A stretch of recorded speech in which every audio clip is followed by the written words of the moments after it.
Shalom, my name is Aytan Kadden, and I learned in the Gush Kollel from 1996 to 2001. One of the things I enjoy doing most during the week is to go through the Parsha and to find a particular gem in Rashi, a point where Rashi adds a new depth to understanding a particular word or a pasuk. Rashi, of course, was our teacher par excellence, who already did the hard work of going through so much of the Midrashim and so much of the Gemara in order to bring out what he believed to be the most salient points, the most crucial points to pass on to his generation. And here we are, nearly 1,000 years later, still learning his words in depth and enjoying his pedagogical mastery. I'd like to go into a little bit of that mastery in Rashi's reflections on the beginning of Parashat Mishpatim. Rashi clearly understood that Parashat Mishpatim was the beginning of a new section of the Torah.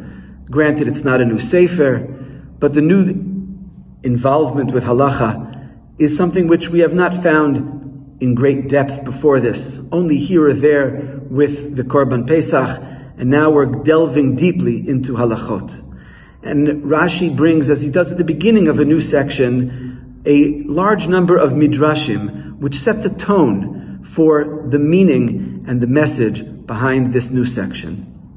On the verse that opens our parsha, ve'ele ha'mishpatim asher tasim lifneihem, on the words asher tasim lifneihem, Rashi writes as follows, based on the Mechilta.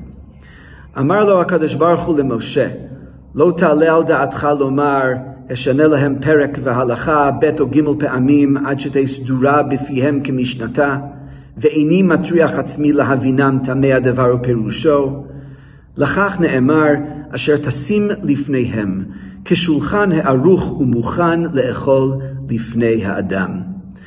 Rashi says, based on the Midrash, that the teacher may not allow themselves to think, oh, I will teach this piece 2 or 3 times until the people know it as it is written, but I don't need to teach them reasons. No. You must place it in front of them so that they can eat it, a shulchan aruch, and enjoy it, and enjoy the tam. In other words, have an appreciation for the understanding and the meaning of each halacha, and not just to know the actual halacha. Here Rashi is teaching us something for ourselves as students and learners, to look for depth and understanding, and of course to teachers, to engage our students in further depth and learning, in gaining new insights. In the Gemara in Eruvin, Nun Daled Amud Bet, this medrash is brought as well, and Rabbi Akiva writes, Uminayin shechayav laharot lo panim. How do we know that we need to add light to the encounter? And on this Rashi says, Laharot lo panim, lelamdo latetam bidvarav b'chol asher yuchal, v'lo yomar kach shamati, haven ata hatam me'atzmecha. Rashi here on the Gemara says that you have to give ta'am, flavor, reasons, understanding. And you shouldn't say, as a teacher, this is what I learned, and now you go and understand it on your own. No, as a teacher, present understanding, present meaning. And so too, on our own learning, we shouldn't just accept that which we learned from those who came before us, but rather we should try to understand it with greater depth. As Rashi does here, introduces Mishpatim with a new understanding of how learning should look, so too, at the beginning of other Chumashim, Rashi engages us as a pedagogical master, giving new tips to learning and to teaching. At the beginning of Vayikra, we read, Vayikra al Moshe, Vayidaber Elokim el Moshe me'oel moed lemor. The Mefarshim ask, why do we have both Vayikra el Moshe and Vayidaber Elokim? And the Midrash, the Sifra, tells us that the word Vayidaber allows for a pause, and allowed for Moshe to digest that which he was being taught. And Rashi here quotes the Sifra and writes, Uma yu hafsakot litein revach leMoshe lihitbonen ben parasha leparasha, just as we have breaks in the parashot to allow Moshe, God's student, to take it in, to digest that which he is learning. Kal vachomer lehediot halomed min haediot. So too for regular people who are learning regular teachers and regular students who don't necessarily have Nevuah Ruach HaKodesh to be able to digest, to reflect on that which they are learning, be it an individual person learning or a teacher who has to make sure that their students are fully grasping that which they are engaging with.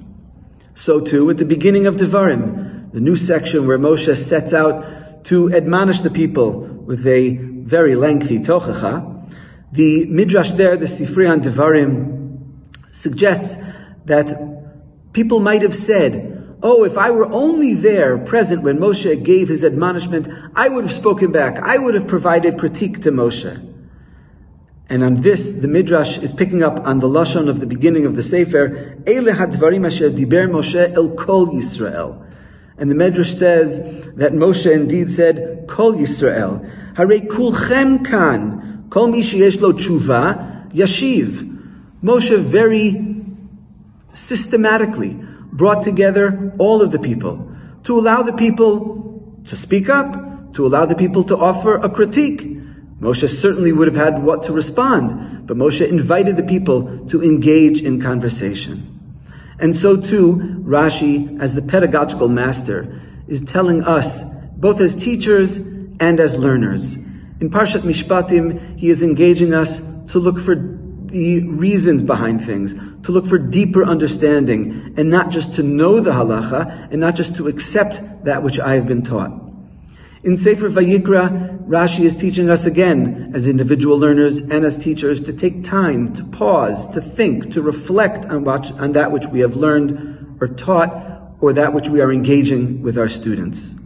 And in Sefer Devarim, Rashi is reminding us to be critical. Perhaps we need to be self-critical, or perhaps we have to listen carefully to the critique of our students and to allow them to engage in the conversation around these texts. And so Rashi, in his brilliant manner, tells us as our teacher how we need to be engaged in learning and how we need to be engaged in teaching. Shabbat Shalom.